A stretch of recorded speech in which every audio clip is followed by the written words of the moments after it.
Matthieu chapitre 21. Entrée de Jésus à Jérusalem. Lorsqu'ils approchèrent de Jérusalem et qu'ils furent arrivés à Bethphagée, vers la montagne des Oliviers, Jésus envoya 2 disciples en leur disant: Allez au village qui est au-devant de vous. Vous trouverez aussitôt une ânesse attachée et un ânon avec elle. Détachez-les et amenez-les-moi. Si quelqu'un vous dit quelque chose, vous répondrez: Le Seigneur en a besoin. Et à l'instant, il les laissera aller. Or, ceci arriva afin que s'accomplisse ce qui avait été annoncé par le prophète. Dites à la fille de Sion: Voici, ton roi vient à toi, plein de douceur, et monté sur un âne, sur un ânon, le petit d'une ânesse. Les disciples allèrent et firent ce que Jésus leur avait ordonné. Ils amenèrent l'ânesse et l'ânon, mirent sur eux leurs vêtements et le firent asseoir dessus. La plupart des gens de la foule étendirent leurs vêtements sur le chemin. D'autres coupèrent des branches d'arbres et en jonchèrent la route. Ceux qui précédaient et ceux qui suivaient Jésus criaient: Hosanna au fils de David! Béni soit celui qui vient au nom du Seigneur! Hosanna dans les lieux très hauts! Les vendeurs chassés du temple, irritation des sacrificateurs. Lorsqu'il entra dans Jérusalem, toute la ville fut émue, et l'on disait: Qui est celui-ci? La foule répondait: C'est Jésus, le prophète de Nazareth en Galilée. Jésus entra dans le temple de Dieu. Il chassa tous ceux qui vendaient et qui achetaient dans le temple. Il renversa les tables des changeurs et les sièges des vendeurs de pigeons. Et il leur dit: Il est écrit, ma maison sera appelée une maison de prière, mais vous, vous en faites une caverne de voleurs. Des aveugles et des boiteux s'approchèrent de lui dans le temple, et il les guérit. Mais les principaux sacrificateurs et les scribes furent indignés à la vue des choses merveilleuses qu'il avait faites et des enfants qui criaient dans le temple: Hosanna au fils de David! Ils lui dirent: Entends-tu ce qu'ils disent? Oui, leur répondit Jésus. N'avez-vous jamais lu ces paroles? Tu as tiré des louanges de la bouche des enfants et de ceux qui sont à la mamelle. Et les ayant laissés, il sortit de la ville pour aller à Béthanie, où il passa la nuit. Le figuier maudit, la puissance de la foi. Le matin, en retournant à la ville, il eut faim. Voyant un figuier sur le chemin, il s'en approcha, mais il n'y trouva que des feuilles, et il lui dit: Que jamais fruit ne naisse de toi. Et à l'instant, le figuier sécha. Les disciples qui virent cela furent étonnés et dirent: Comment ce figuier est-il devenu sec en un instant? Jésus leur répondit: Je vous le dis en vérité, si vous aviez de la foi et que vous ne doutiez point, non seulement vous feriez ce qui a été fait à ce figuier, mais quand vous diriez à cette montagne: ôte-toi de là et jette-toi dans la mer, cela se ferait. Tout ce que vous demanderez avec foi par la prière, vous le recevrez. L'autorité de Jésus, parabole des 2 fils. Jésus se rendit dans le temple et, pendant qu'il enseignait, les principaux sacrificateurs et les anciens du peuple vinrent lui dire: Par quelle autorité fais-tu ces choses? Et qui t'a donné cette autorité? Jésus leur répondit: Je vous adresser aussi une question. Et si vous m'y répondez, je vous dirai par quelle autorité je fais ces choses. Le baptême de Jean, d'où venait-il? Du ciel ou des hommes? Mais ils raisonnèrent ainsi entre eux. Si nous répondons du ciel, il nous dira: Pourquoi donc n'avez-vous pas cru en lui? Et si nous répondons des hommes, nous avons à craindre la foule, car tous tiennent Jean pour un prophète. Alors ils répondirent à Jésus: Nous ne savons. Et il leur dit à son tour: Moi non plus, je ne vous dirai par quelle autorité je fais ces choses. Que vous ensemble. Un homme avait 2 fils, et s'adressant au premier, il dit: Mon enfant, va travailler aujourd'hui dans ma vigne. Il répondit: Je ne veux pas. Ensuite, il se repentit et il alla. S'adressant à l'autre, il dit la même chose, et ce fils répondit: Je veux bien, Seigneur. Et il n'alla pas. Lequel des deux a fait la volonté du Père? Ils répondirent, le premier. Et Jésus leur dit, je vous le dis en vérité, les publicains et les prostituées vous devanceront dans le royaume de Dieu. Car Jean est venu à vous dans la voie de la justice, et vous n'avez pas cru en lui. Mais les publicains et les prostituées ont cru en lui. Et vous, qui avez vu cela, vous ne vous êtes pas ensuite repentis pour croire en lui. Parabole des vignerons, la pierre de l'angle. Écoutez une autre parabole. Il y avait un homme, maître de maison, qui planta une vigne. Il l'entoura d'une haie, y creusa un pressoir et bâtit une tour. Puis il la ferma à des vignerons et quitta le pays. Lorsque le temps de la récolte fut arrivé, il envoya ses serviteurs vers les vignerons pour recevoir le produit de sa vigne. Les vignerons, s'étant saisis de ses serviteurs, battirent l'un, tuèrent l'autre et lapidèrent le troisième. Il envoya encore d'autres serviteurs, en plus grand nombre que les premiers, et les vignerons les traitèrent de la même manière.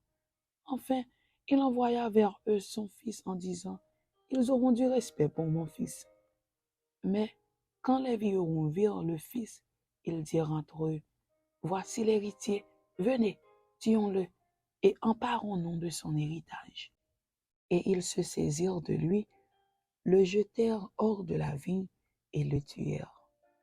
Maintenant, lorsque le maître de la vigne viendra, que fera-t-il à ces vignerons? Ils lui répondirent, il fera périr misérablement ces misérables, et il affermera la vigne à d'autres vignerons qui lui en donneront le produit au temps de la récolte. Jésus leur dit, n'avez-vous jamais lu dans les Écritures, la pierre qu'ont rejetée ceux qui bâtissaient est devenue la principale de l'angle? C'est du Seigneur que cela est venu, et c'est un prodige à nos yeux. C'est pourquoi, je vous le dis, le royaume de Dieu vous sera enlevé et sera donné à une nation qui en rendra les fruits. Celui qui tombera sur cette pierre s'y brisera, et celui sur qui elle tombera sera écrasé.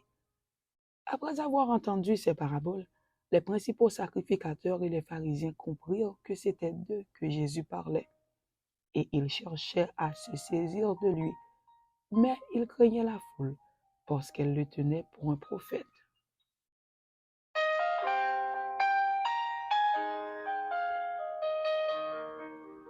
Matthieu chapitre 22. Parabole des noces. Jésus, prenant la parole, leur parla de nouveau en parabole, et il dit, le royaume des cieux est semblable à un roi qui fit des noces pour son fils. Il envoya ses serviteurs appeler ceux qui étaient invités aux noces, mais ils ne voulurent pas venir. Il envoya encore d'autres serviteurs en disant, dites aux conviés, voici, j'ai préparé mon festin, mes bœufs et mes bêtes grasses sont tués, tout est prêt. Venez aux noces. Mais sans s'inquiéter de l'invitation, ils s'en allèrent. Celui-ci a son champ, celui-là a son trafic. Et les autres se saisirent des serviteurs, les outragèrent et les tuèrent. Le roi fut irrité. Il envoya ses troupes, fit périr ses meurtriers et brûla leur ville. Alors il dit à ses serviteurs, les noces sont prêtes, mais les conviés n'en étaient pas dignes. Allez donc dans les carrefours et appelez aux noces tous ceux que vous trouverez. Ses serviteurs allèrent dans les chemins, rassemblèrent tous ceux qu'ils trouvèrent, méchants et bons, et la salle des noces fut pleine de convives. Le roi entra pour voir ceux qui étaient à table, et il aperçut là un homme qui n'avait pas revêtu un habit de noces. Il lui dit, « Mon ami, comment es-tu entré ici sans avoir un habit de noces ?» Cet homme eut la bouche fermée. Alors le roi dit aux serviteurs, « Liez-lui les pieds et les mains, et jetez-le dans les ténèbres du dehors, où il y aura des pleurs et des grincements de dents. Car il y a beaucoup d'appelés, mais peu d'élus. » Question captieuse proposée à Jésus sur le tribut à César, la résurrection, le plus grand commandement, de qui le Christ est-il fils? Alors les pharisiens allèrent se consulter sur les moyens de surprendre Jésus par ses propres paroles. Ils envoyèrent auprès de lui leurs disciples avec les Hérodiens qui dirent, « Maître, nous savons que tu es vrai et que tu enseignes la voie de Dieu selon la vérité, sans t'inquiéter de personne, car tu ne regardes pas à l'apparence des hommes. Dis-nous donc ce qu'il t'en semble. Est-il permis ou non de payer le tribut à César? » Jésus, connaissant leur méchanceté, répondit, « Pourquoi me tentez-vous, hypocrite? Montrez-moi la monnaie avec laquelle on paie le tribut. » Et ils lui présentèrent un denier. Il leur demanda, « De qui sont cette effigie et cette inscription? » « De César, lui répondirent-ils. Alors il leur dit, « Rendez donc à César ce qui est à César, et à Dieu ce qui est à Dieu. » Étonnés de ce qu'ils entendaient, ils le quittèrent et s'en allèrent. Le même jour, les Sadducéens qui disent qu'il n'y a point de résurrection vinrent auprès de Jésus et lui firent cette question. « Maître, Moïse a dit, si quelqu'un meurt sans enfant, son frère épousera sa veuve et suscitera une postérité à son frère. Or, il y avait parmi nous 7 frères. Le premier se maria et mourut. Et comme il n'avait pas d'enfant, il laissa sa femme à son frère. Il en fut de même du second, puis du troisième jusqu'au 7e. Après eux tous, la femme mourut aussi. À la résurrection, duquel des 7 sera-t-elle donc la femme? Car tous l'ont eue. » Jésus leur répondit, « Vous êtes dans l'erreur parce que vous ne comprenez ni les Écritures ni la puissance de Dieu. Car à la résurrection, les hommes ne prendront point de femmes, ni les femmes de mari, mais ils seront comme les anges de Dieu dans le ciel. Pour ce qui est de la résurrection des morts, n'avez-vous pas lu ce que Dieu a dit? Je suis le Dieu d'Abraham, le Dieu d'Isaac, le Dieu de Jacob. Dieu n'est pas Dieu des morts, mais des vivants. » La foule qui écoutait fut frappée de l'enseignement de Jésus. Les pharisiens, ayant appris qu'il avait réduit au silence les Sadducéens, se rassemblèrent et l'un d'eux, docteur de la loi, lui fit cette question pour l'éprouver. « Maître, quel est le plus grand commandement de la loi? » Jésus lui répondit, « Tu aimeras le Seigneur, ton Dieu, de tout ton cœur, de toute ton âme et de toute ta pensée. C'est le premier et le plus grand commandement. Et voici le second, qui lui est semblable. Tu aimeras ton prochain comme toi-même. De ces 2 commandements dépendent toute la loi et les prophètes. » Comme les pharisiens étaient assemblés, Jésus les interrogea en disant, « Que pensez-vous du Christ? De qui est-il fils? » Ils lui répondirent, « De David. » Et Jésus leur dit, « Comment donc David, animé par l'Esprit, l'appelle-t-il Seigneur lorsqu'il dit, « Le Seigneur a dit à mon Seigneur, assieds-toi à ma droite, jusqu'à ce que je fasse de tes ennemis ton marchepied. » Si donc David l'appelle Seigneur, comment est-il son fils? Nul ne put lui répondre un mot, et depuis ce jour, personne n'osa plus lui poser des questions. Amen.